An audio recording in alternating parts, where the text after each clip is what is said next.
Hello and welcome to the No Balls Podcast. I'm your host, Patrick McDonald. Join with me, co-host Sheldon Kaufman. This is episode 12 of the NBA Preseason Podcast. This will be the Cavaliers episode. We're approaching the end of the Eastern Conference here. One little announcement I have to make about that is instead of doing the Eastern Conference predictions at the end of the Pacers episode, we're just going to do a whole Eastern Conference episode by itself. So Pacers will have their own full episode, and then we'll have an episode for the Eastern Conference. That's all I got on announcements. You want to say anything before we get the Cavs started? Um, no, I'm gonna let you get into it. All right, so the Cavs, last season 48-34, fourth in the Eastern Conference. They ended up beating the Magic in the first round, losing to the Celtics in the second round of the playoffs. Their expected record was 47-35. At home, 26-15. On the road, 22-19. Very solid team at home and road. Overall, very solid team. Pre All-Star break, 36-17. Very good.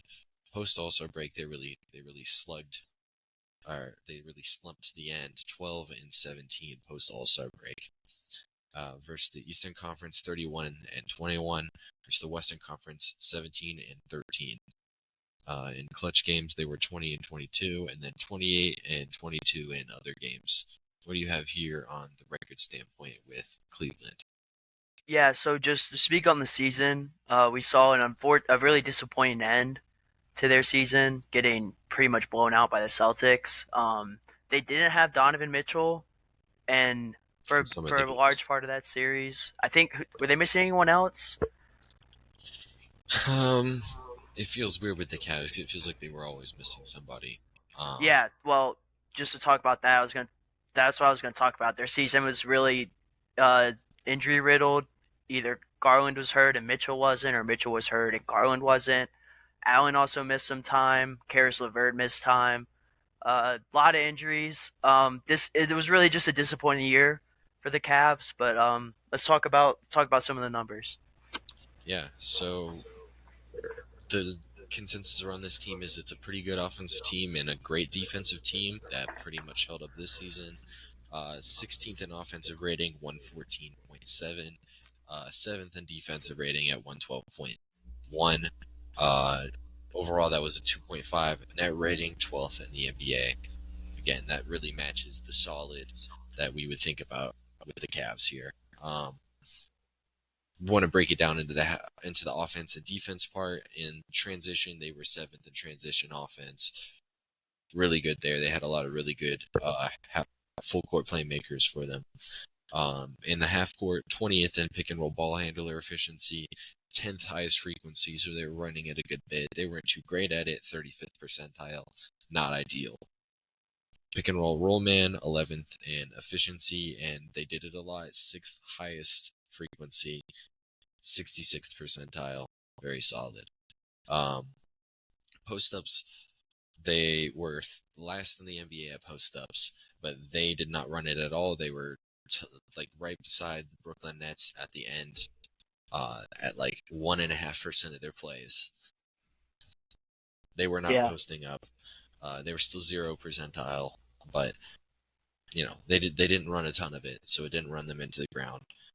Isolation, 25th in isolation efficiency, 24th in frequency, 17th percentile. So as we see here, the strength of this team is really with, their bigs running in the pick and roll has been really good for them. And then they were also um, a decent shooting team, 15th in 3-point percentage, 8th in 3-point attempts. So they were getting a lot of attempts up at a pretty solid rate. And then pull up shooting, 17th in 3-point pull up percentage, 6th in pull up attempts. They were getting their attempts up and they were at decent efficiencies. So, do you have anything specific on the offense before we hit on their defense? not really. I just kind of go ahead and explain all those stats. I mean, the shooting part of it. They had Donovan Mitchell, Darius Garland, Max Strus, Karis LeVert, even Sam Merrill. I mean, these guys were just filled of just great shooters.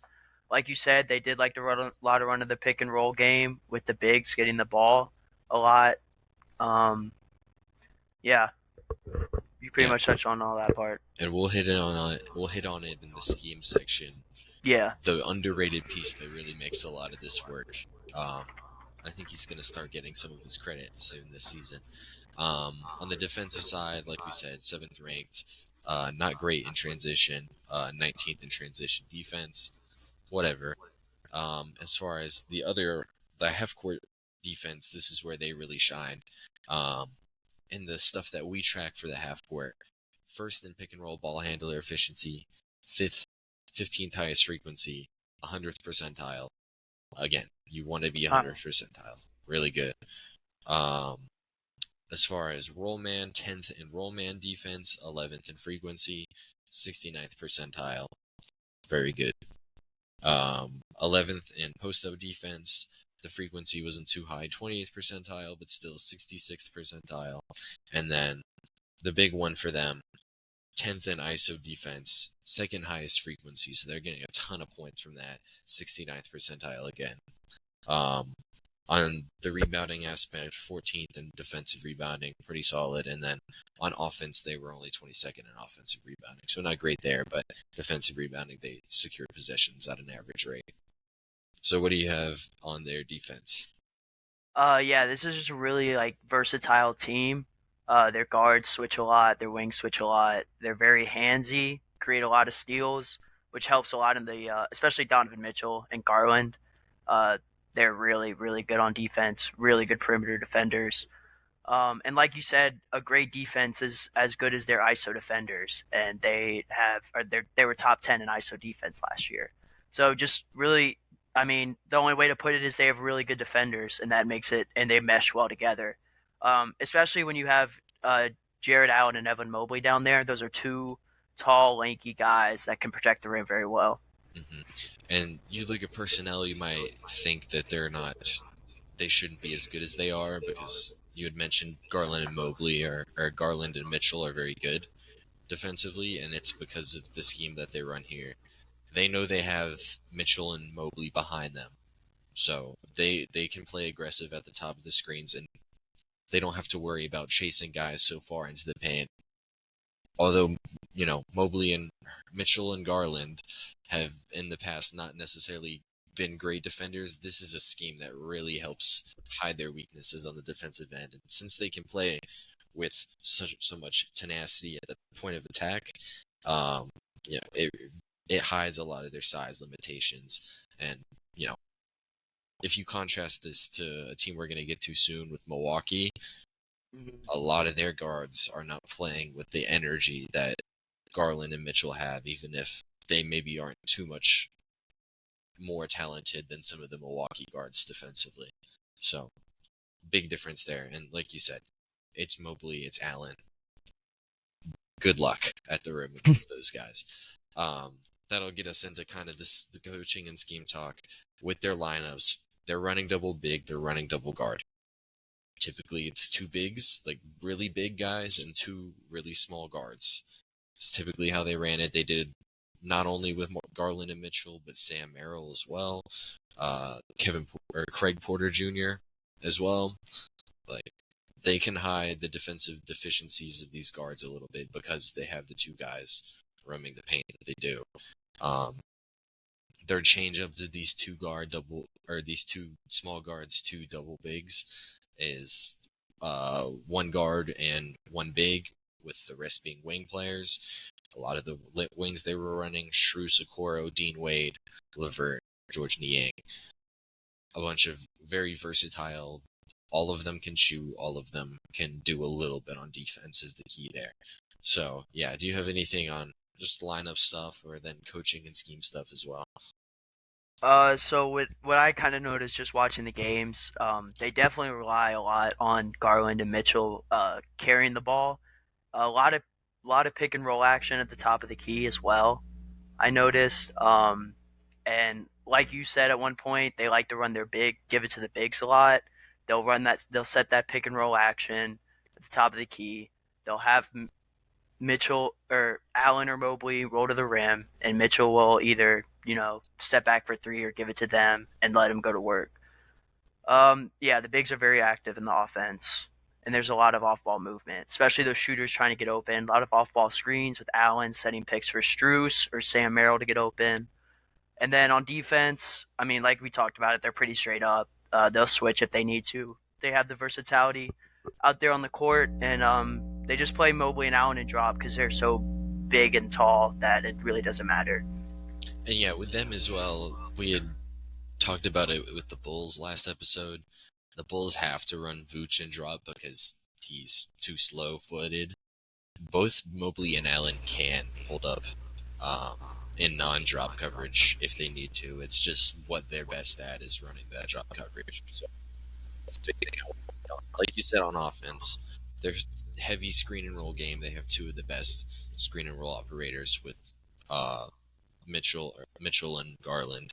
Even though the numbers said 33rd percentile, a lot of that was with injuries. They had a lot of guys, maybe it's one of those guys playing every day, and then, the next guy operating in ball screens is Sam Merrill and Craig Porter Jr., Karis LeVert. All right, another thing for them was, like you said, with the pick and roll, they have their bigs get the ball a lot. Big piece of that, Jared Allen. Really underrated in the short roll area, the typical Draymond Green area. He's really good passing out of those spots, and he actually does have a solid mid-range game. I think he shot close to like 50% from short mid-range last season, so it's a legitimate weapon for them on the offensive end. And with Mobley and Allen, is they are vertical stresses on the rim that guards have to, or that bigs have to think about when they're going over to cut guards off. Other coaching stuff. First year here, Kenny Atkinson as the head coach. Everybody knows Kenny Atkinson as the guy who ran the 2019 really fun Nets. Additionally, with him, he's a part of the Steve Kerr coaching tree. Really, a good tree to have your name around, especially on the offensive side of the game. Other interesting coaches I saw them. Most teams just have their assistants labeled as assistant coach. They had Andrew Olson, their shooting coach, listed as their shooting coach. He's only been in Cleveland in his career. He's had 5 years coaching in Cleveland as the shooting coach. I thought that was worth mentioning. Luke Walton, former head coach of the Lakers and Kings. Again, former, another person from the Steve Kerr coaching tree. Damari Carroll played for Kenny in Brooklyn. Interesting one to have as a head or an assistant coach for them. And then Jordan Ott was an assistant coach who came over. He was also working with in Brooklyn. So, anything you have on coaching? Yeah, it's a very straight up solid coaching staff. I like the hire of Kenny Atkinson. I thought he was outed in Brooklyn a little too early, and Yeah, he's definitely. this is his first gig since Brooklyn, right? Yeah, he had been an assistant in Golden State for a little bit, but yeah, first gig since his first head coaching gig since Brooklyn. Yeah, You can get forward to their off season now. They yeah. had a singular draft pick, Jalen Tyson. Did you get anything on Jalen that you want to highlight here? Yeah, so it's Jalen Tyson, 6'7", 220, 19 points per game, 6.8 rebounds. He's really good at initiating the offense in transition, which I thought was interesting, especially for his size. He's a pretty good playmaker and decision maker in the half court.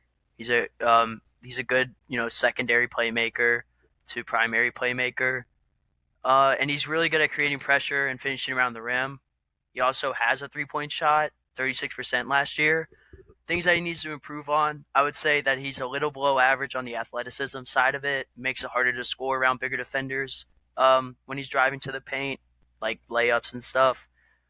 He doesn't really have good lateral movement, especially with defending. So I think he's a little bit of liability on the perimeter as a perimeter defender, and he has bad shot selection at times.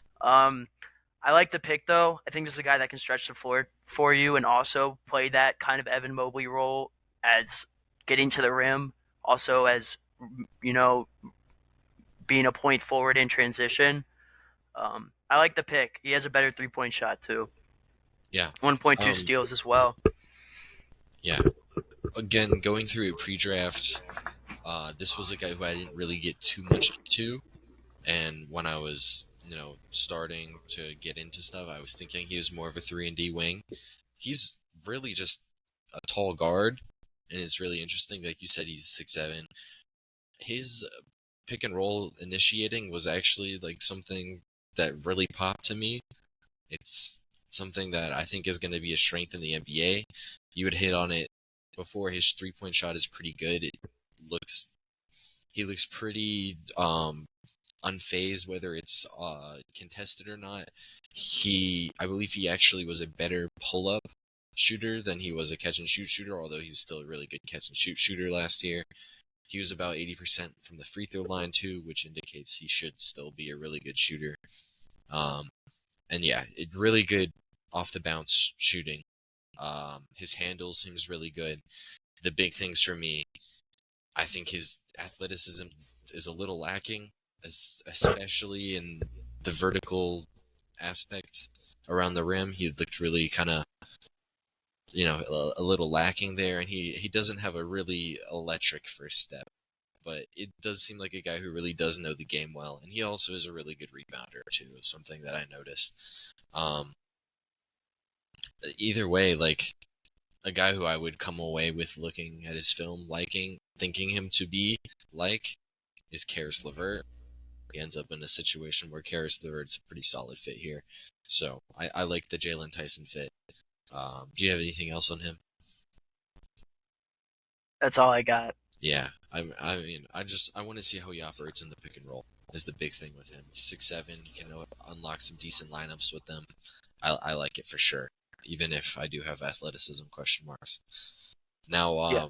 the Cavs, they were a team that has done zero free agency signings. They didn't have their second round pick. Jalen is their only new guy that they brought in. They did lose a couple of guys. We had looked at it earlier. We couldn't figure out what the situation with Amani Bates was.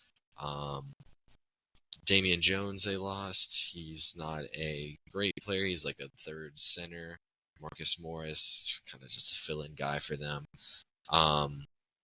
They lost Tristan Thompson. No. Interesting. Yeah, they lost Tristan Thompson. Yeah. And then currently they have not re-signed Isaac Okoro. It's very likely that they end up just bringing him back. And they also lost Pete Nance. I believe he's the brother of Larry Nance. They look really similar.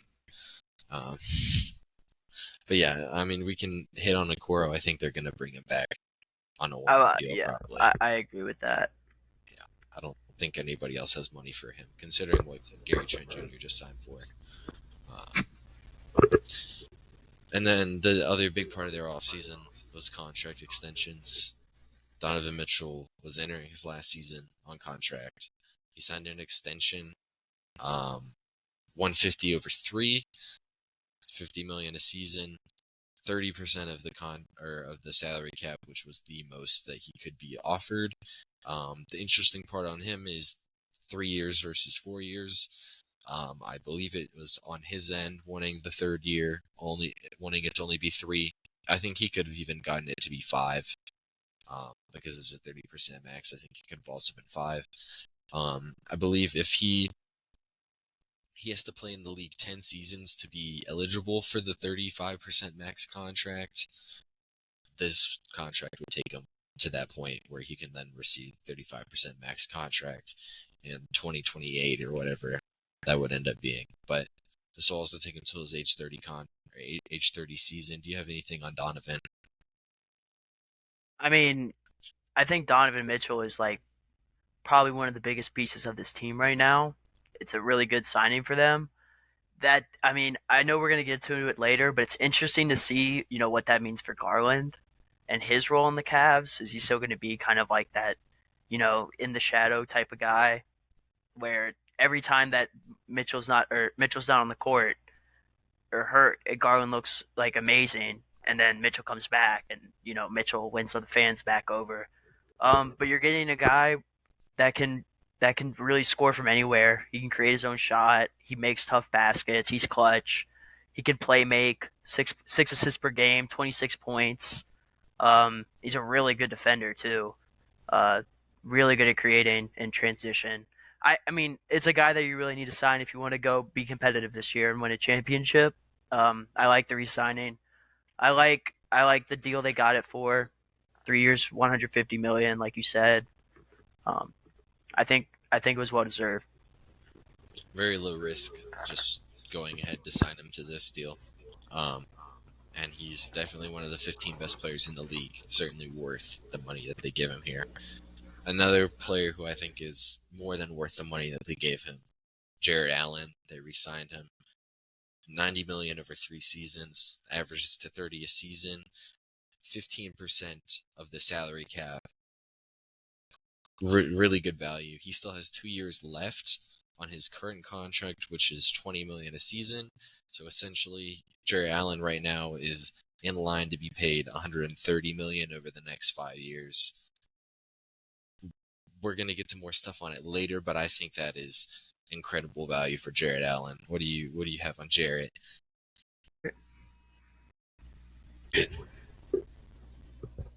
All right.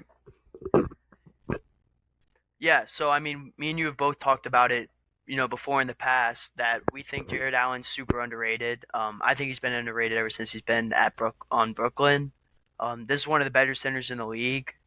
Um, like you said, you're getting him for a really good deal. I mean, this guy averaged a double double last year.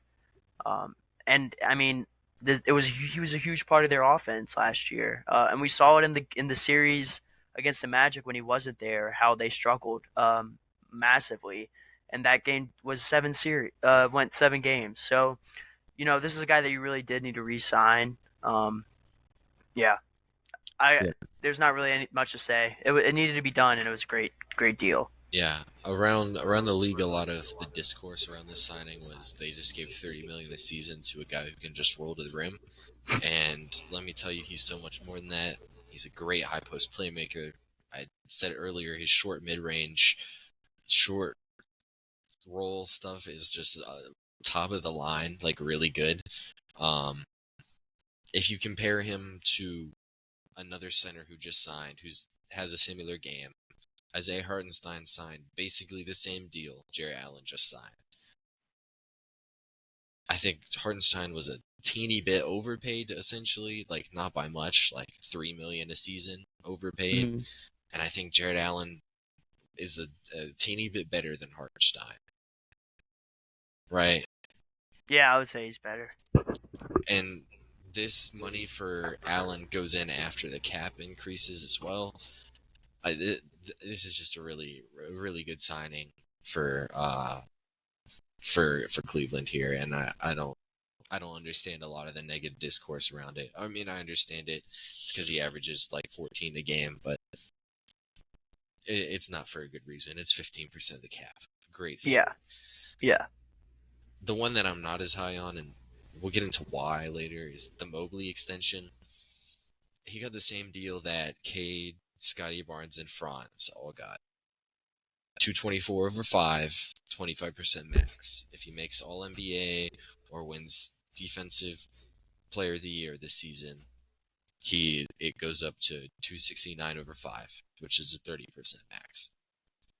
The thing with Mobley is I'm not sure he's quite a 25% player at this current moment. I feel like he's close to the 20% of the cap range right now. If you do think he's going to really take off this season, then go ahead, sign him to that. It's just I would have been a little bit more wary of signing this contract for Mobley. I'm interested in what you have. And also I want to say this, comparing it to what Jarrett Allen just signed, I mean, he's making almost 100 million less over the next 5 seasons than Jarrett Allen. Mm-hmm. That's the big key with it for me. I don't, you know, yeah. That maybe talks more about how good the Allen contract is, but Yeah. I'm interested in what you have on Mobley. Well, Mobley it's an interesting case for me just because of like Mobley and Allen are kind of like the same player with Mobley I guess having a better 3-point shot, but I mean, have we really seen him have the ability to have a consistent one? No. I think that's a lot of the talk around Mobley is that he really just doesn't have an offensive game. Um, it's kind of like China or bull in a China shop the way to the rim, or shoot a wide open three because no one respects you. He only shot 59 of them last year. Um, but I mean, you get good finishing around the rim, an okay mid range, pick and roll stuff, good defender. I mean, it's basically like Jared Allen. You have two Jared Allens playing on the court. Hmm. I'm sure we're gonna talk about how we don't like the matchup, like the two pairing together. Um, but yeah, I don't really like the signing. I just don't Yeah, understand why they if you're gonna sign Allen, why are you gonna sign Mobley? I just Either think sign it's one of them, let the other one. I just think it's a slight overpay for Mobley. And maybe if the All NBA escalator wasn't in there, then I would think a little bit highly of it. But like, if he makes it All NBA escalator or like the DPOI escalator, then I think he is worth the deal. It's just I don't really see that with him. You had mentioned bull in a china shop. I think it's more of like a donkey in the china shop.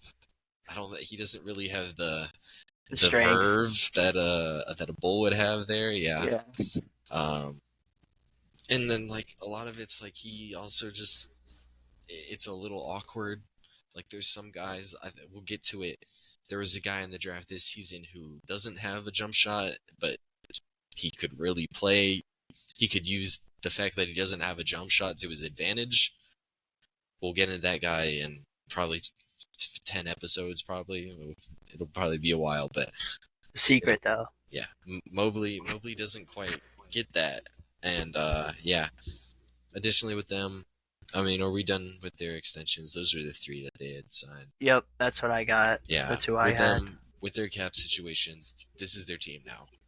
Signing these extensions made it to where they're locked in with Donovan, Jared Allen, Mobley, Garland. They have Shrews on a decently sized contract. They can re-sign their guys. I think they would approach the second apron if they took on another like real salary. So good. This is their team. We think it's still a pretty good one. So good stuff here with the Cavs with their offseason, I think. Um, we want to get into this next part here, the lineup data. So we'll start here with Evan Mobley. Or let's start it this way.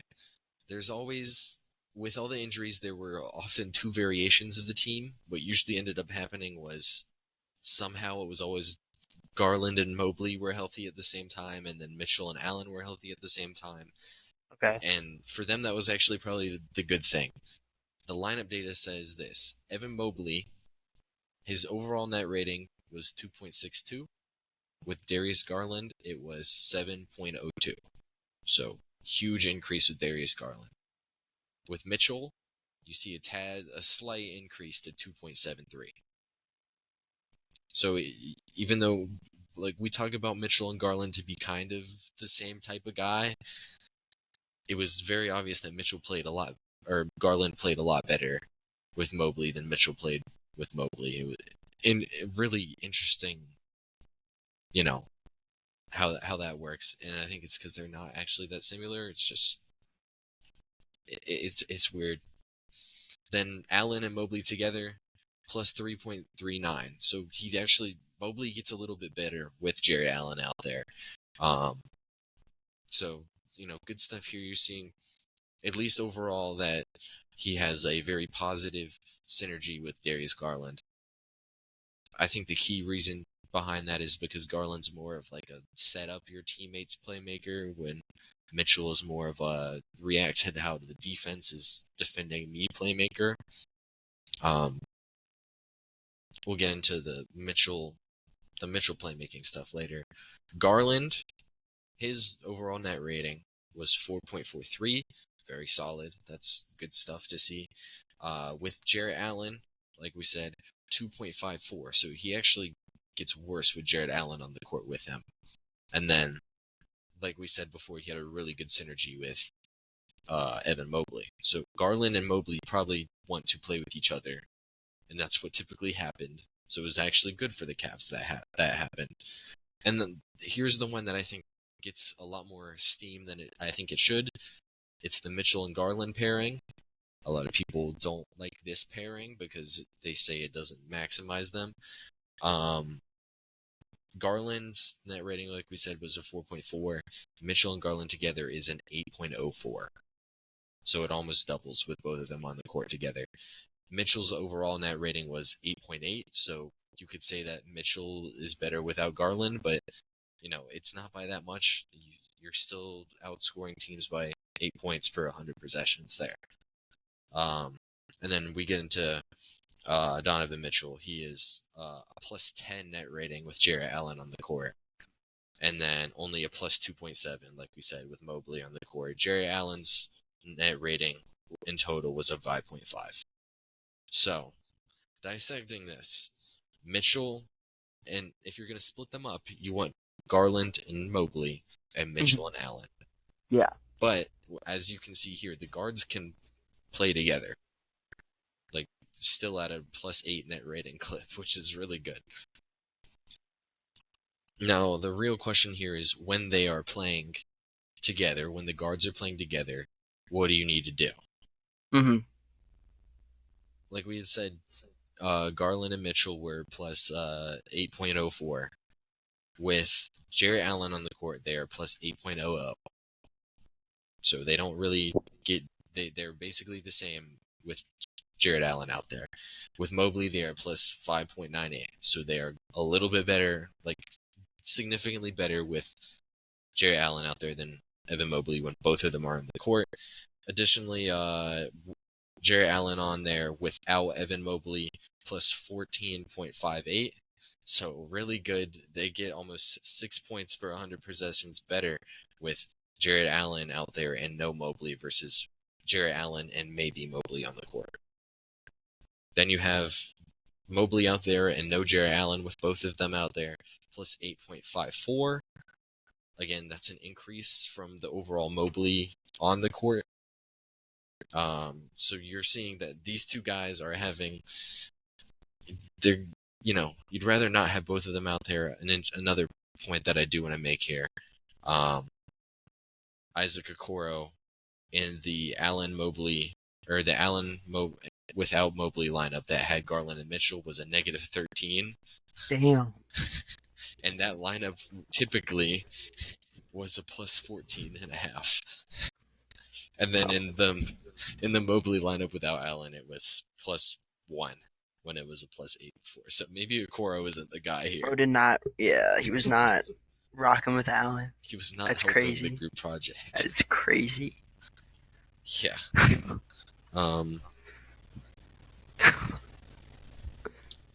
Anyway, Right, a crazy plus minus. Like we had highlighted there, it's probably best that these guys don't play together. I had went ahead and to NBA.com looked at their lineups. Their highest lineup with both of the guys in the lineup together, that played more than 40 minutes, was their 10th lineup. So their 10th best lineup, was the first one that had Mobley and Allen together. And it was played 62 minutes with Garland, Okoro, and Max Strus. Basically, what we're getting to here is the guards are fine playing together. Maybe the bigs need to be split up. And if you're going to play Mobley out there, maybe you want Garland out there with him. Yeah. No. Oh, tight. So, we can go to section. So, what do you think of Well, I think they're just gonna pretty much run it back what we saw out of last year. Garland at point guard, Donovan Mitchell, Max Strus, Mobley, and Jarrett Allen. Makes the most sense. Like you said, they like to run the two big lineup. They like to run the two guard lineup. And Max Strus, you're paying him a bunch of money, and he's a great player. So I don't see how that's not the starting lineup week one or day one. You got anything on that? Yeah, I mean, it's like we said, the guards are going to work together. they already have the financial commitment to their bigs, so they're going to go Mitchell, Garland, Mobley, Allen. They're all going to start. Who starts next to them? It'll probably be Strus. Um, Again, they could probably interchangeably throw out Levert.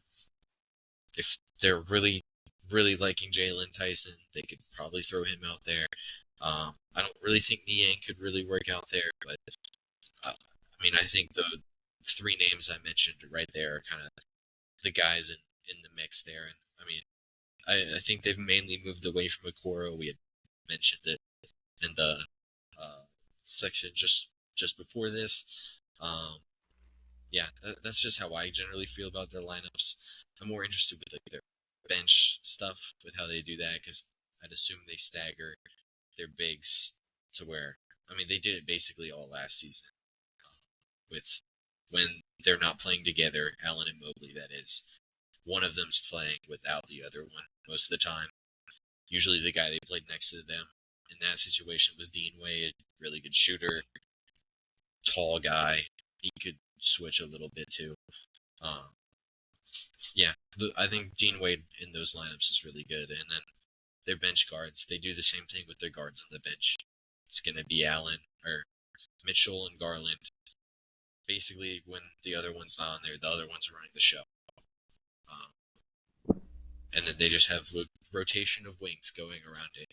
So, yeah, that's all I really have on their lineups. Interesting pieces like, you got Sam Merrill's really interesting. He could maybe be a little bit more than the other guys on offense. Yeah, that's all I really got on their lineups. Do you got anything else to comment on? No, but I like that Sam Merrill comment. He's like a 3-point sniper. Yeah. Like crazy. I really like him. Especially, and I like Karis LeVert coming off the bench too. I think you said it pre-podcast. Really deep team. Yeah. Listed on Spot Track, 12 players. I think there are 12 pretty solid ones. Like their 11th man right now is Ty Jerome, like a solid NBA guard. He's at least an efficient shooter. Yeah.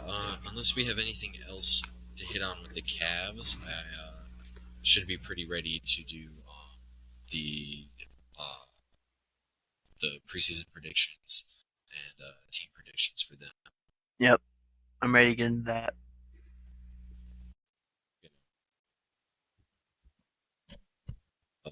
Yeah, we were on preseason predictions, so I'll let you go first.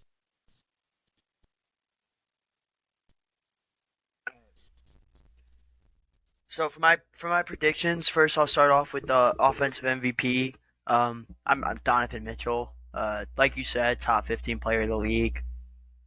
He's one of my favorite players to watch. To be honest, he's just really insane offensively. Defensive player of the year, I like Jared Allen. For all the reasons that we've talked about a lot in the past in this past podcast. Just really underrated player, great size, length, great rim protector. X Factor, I'm gonna go Evan Mobley. I talked about it a little bit before. He's a little hindered offensively. I think if he adds an offensive game, a mid range, a good not adds it, but just gets consistent at it. If he can show consistent offensive game, this team becomes like really fucking scary, in my opinion. Yeah. Just that's all I got to say. I think Evan Mobley's been the X factor for this Cavs team ever since he's got drafted. Um, hopefully he breaks out this year because I think if that does, this is a legit title contender. You straight? Yeah. All right. Yeah. So I obviously I have the Mitchell. I have him as well. Um, he even though him and Garland are like both really really great offensive players, Mitchell's just so much better. He's a much underrated part of his game is his pull-up shooting is like top 5 in the league good.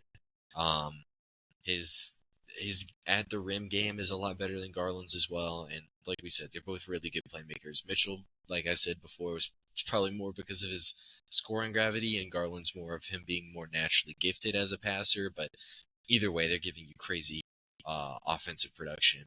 On the defensive side of the ball, I still had Mobley. I do think Mobley's a tad bit better of a defensive player than Allen. It's just at this point in their career or Mobley's career, I think he's a negative on defense or on offense. Mhm. Even with I think his defense is just that good. It plays him onto the floor a lot. And for X Factor with them, it's really hard to have an X Factor. Um, I guess I want to just highlight a couple of guys for them. Um, Darius Garland. Last season, he had a really an amazing start to the season, and then he got hurt at some point, and then eventually got even better, or not got even better. He got a lot worse once he came back from I believe it was a foot injury, maybe an ankle injury. He was zapped after that. Um, a couple seasons ago, he was showing impact numbers similar to a prime Chris Paul. You know, he wasn't quite that good, but it was oh, with his assist rate and all this stuff, really good player. Before Mitchell got there, people were thinking he could be, a number one offensive player. If he can get back to that, I think their offense stays afloat even better without Mitchell on the floor, and I think it just overall raises the ceiling of the team. Another guy I want to highlight, Dean Wade. Last season, he was kind of just a 3-and-D power forward center type of guy. He's pretty switchable on defense, and he gives you really solid rim protection with his height and length. With him, it's if he can play himself into being good enough to play with Mobley and Allen by maybe becoming a better passer and becoming a little bit better as a perimeter defender or maybe better as a slasher, I think this could unlock crazy, some crazy lineups. Back in 2022, 21, 22, when the year before they got Mitchell, they ran Sexton, Garland, Markkanen, Mobley, and Allen, and that lineup was crazy. Maybe Dean Wade can kind of fill in what they were getting with Markkanen in those lineups. I think that could be really interesting for them. Yeah. Do you have anything on those two guys? Um, yeah, Dean Wade. He's kind of underrated. Really good 3-point shooter. 39% for the 3-point line. I think he is a little unathletic, so I don't know. If he's going to be able to be, that great on defense, kind of like we were saying. But he does have the rim protection abilities, and yeah, I mean, I think Darius Garland could be huge for this team. One of the games I watched was Mitchell was out, and he made like 4 3-pointers in like the first half, or like three. I mean, it was so crazy. He's a great shooter, really underrated shooter. Um, like you said, pull up shooter kind of guy. He can finish around the rim, mid range shot. He's really quick. Good ball handler. Just a lot to like. Yeah.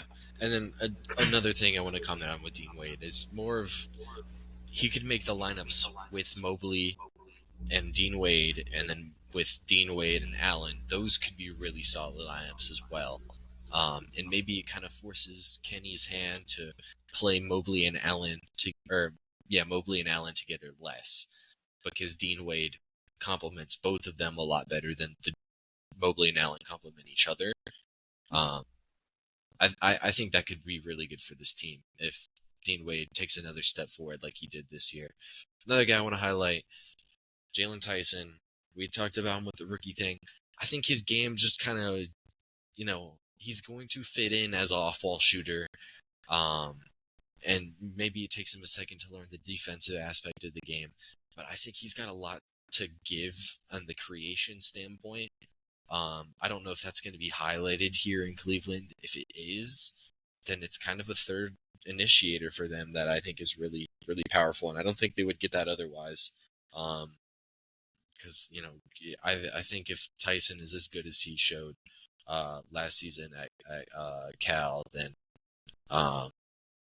he's probably better than Karis LeVert at initiating right away. So, yeah. I mean, if we have anything else on them, for me, they didn't get better or get worse. They just stayed the same. I'm interested in what you would say on that part. I mean, yeah, they literally did not. They didn't really lose anyone. They didn't gain anyone. So yeah, they say the same. Yeah. So But I do like him this year.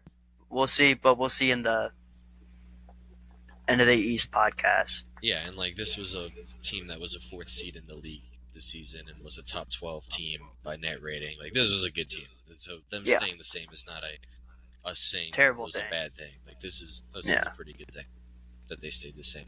So yeah, you got anything else before we wrap it up? Nope. All right. So this is gonna do it for the Cavs podcast. Next episode will be the Detroit Pistons podcast. That should be a really interesting one. Reminder: the Eastern Conference predictions is going after the Pacers episode, not in the Pacers episode. Other than that, I'm your host Patrick McDonald, co-host Sheldon Kaufman. We're signing off until the next one. We'll see you then.